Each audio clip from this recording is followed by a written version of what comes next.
नमस्कार, आपण पाहत आहात ज्वालादीप न्यूज आणि मी आहे दीपिका।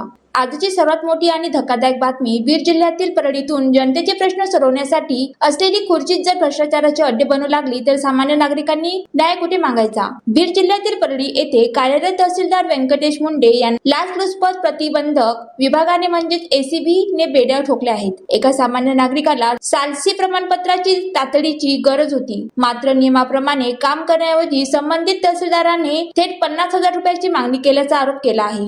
बराच वेळ चर्चेवर व्यवहार 20,000वर ठरल्याचे समोर आले, पण यावेळी तक्रारदाराने हार न मानता थेट एसीबी कडे धाव घेतली। एसीबीच्या पथकाने परळी तहसील कार्यालयात अत्यंत गुप्तपणे सापळा रचला। कारवाई दरम्यान तहसील मुंडे यांना संशय आल्याने त्यांनी पैसे स्वीकारण्यास टाळाटाळ केली, मात्र एसीबी कडे आधीच सर्व तांत्रिक पुरावे, संभाषणाचे रेकॉर्डिंग आणि इतर साक्षीदाराची माहिती उपलब्ध होती।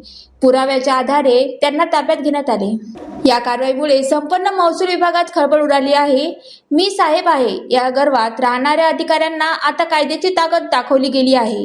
ही कारवाई म्हणजे भ्रष्टाचार करणाऱ्या प्रत्येक अधिकाऱ्यासाठी स्पष्ट संदेश आहे, कायद्यापेक्षा कोणीही मोठा नाही। जनतेच्या घामाचा पैसा खाणाऱ्याची जागा ही तुरुंगात असते आणि ही सर्जिकल स्ट्राईक म्हणजेच प्रामाणिक नागरिक आणि कायद्यांचा विजय आहे। ज्वालादीप न्यूज, परळी।